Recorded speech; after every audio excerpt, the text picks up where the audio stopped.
Welcome to today's session, children. So in the previous session, we have learned about shells, subshells and orbitals. So where electrons are present. So how are these electrons distributed in the shells, subshells and orbitals? So the distribution of electrons in these shells, subshells and orbitals is known as electronic configuration, and this is represented by a shorthand notation which is described as NLX. So this is the formula which you have to apply to write the configuration for various elements.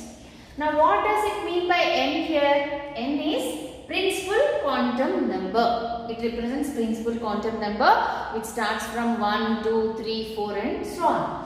Now what is L? What is L? You have already studied. L is nothing but angular momentum quantum number. Suppose if L is equals to 0, you have to write in this place of L as S. If L is equals to 1, you have to write as P. If L is equals to 2, you will be writing it as D. Now what does this X represent? X indicates the number of electrons present in the subshell. In S, for example, how many electrons are there? In P, how many electrons are there? So this is the superscript to write the configuration for various elements. So let us take the example of hydrogen, which has only one electron. So what is the atomic number of hydrogen? It is 1. And atomic number is represented by the letter Z. By the way, what is atomic number? Atomic number is nothing but the number of electrons or protons present in a atom. So either you can take the number of electrons or protons because they are always equal in number. So in hydrogen atom there is only one electron. So how do we write the configuration for hydrogen? So what is the principal quantum number? See, when hydrogen has one electron, it indicates that this electron is present in the first shell. What is the principal quantum number of the first shell? It is 1. So in place of N, we have to write 1. Okay. Now what is the L value? L value when it is 1, you all know it is 0. L value is 0. So 0 corresponds to which subshell? It corresponds to S. And how many electrons are there here? Only 1. So I write it as 1. So the electronic configuration of hydrogen is 1s1. Right? Now we can also write it as a box. This is the orbital 1s. You can show it in the form of a box also, where there is only one electron having one spin, either plus half or minus half. You can write it as 1s1, or even you can write it as in the form of a box with one electron inside. So this indicates that there is one electron in the 1s orbital. Okay, now what are the quantum numbers, all four quantum numbers of hydrogen atom? What are the quantum numbers? So, N is equals to 1. So, 1 it is, okay. What is the L value for the value when N is equals to 1? It is 0. And what is ML value for 0?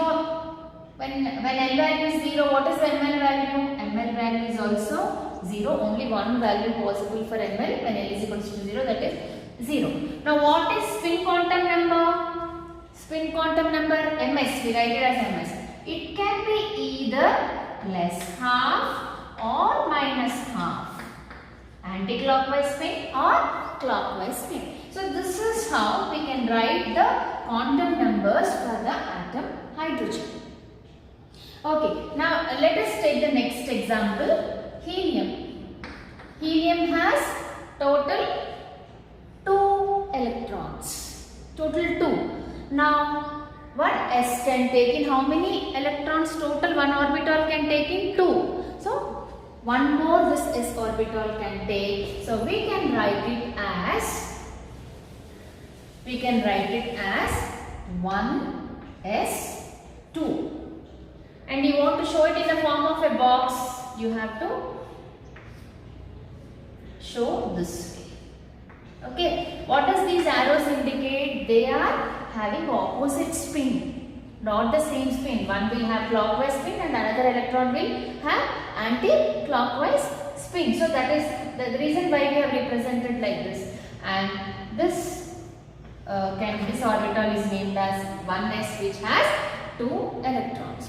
Now, to write the configuration for the higher elements, we need to follow 3 principles or 3 rules. What are they? One is Pauli exclusion principle. Then second one, Opper principle. And the third one is Hund's rule. So, today let us learn the Pauli exclusion principle.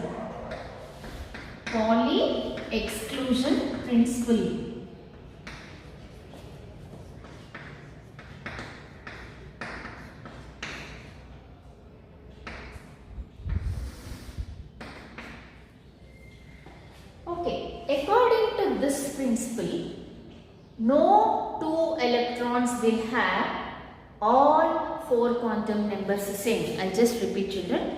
What does this state? This exclusion principle, it states that no 2 electrons in an atom will have all 4 quantum numbers same. So suppose if N, L, M, all 3 are same for 2 electrons, then the spin quantum number will be different. So here I'll give you an example. Now, for example, helium. The atomic number of helium is 2. It has total 2 electrons.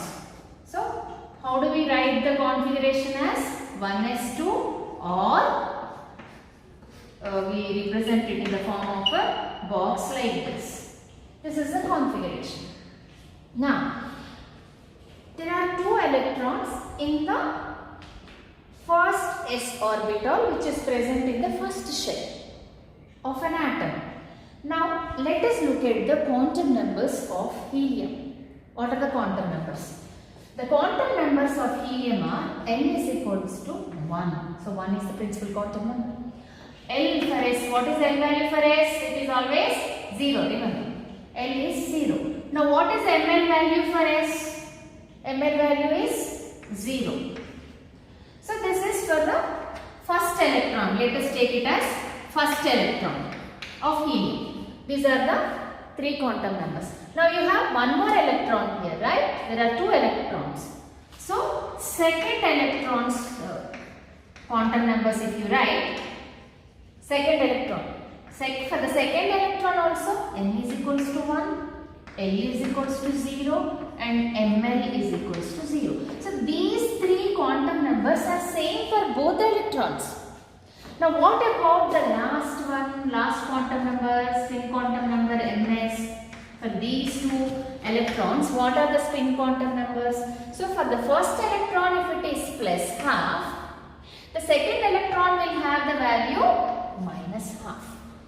So here, though there are 2 electrons in the same orbital, they are not having all 4 quantum numbers the same. So suppose if first 3 are same, obviously the last one will be different. So this is what Pauli exclusion principle states. And about Opper principle and Hund's rule we will be learning in the next session.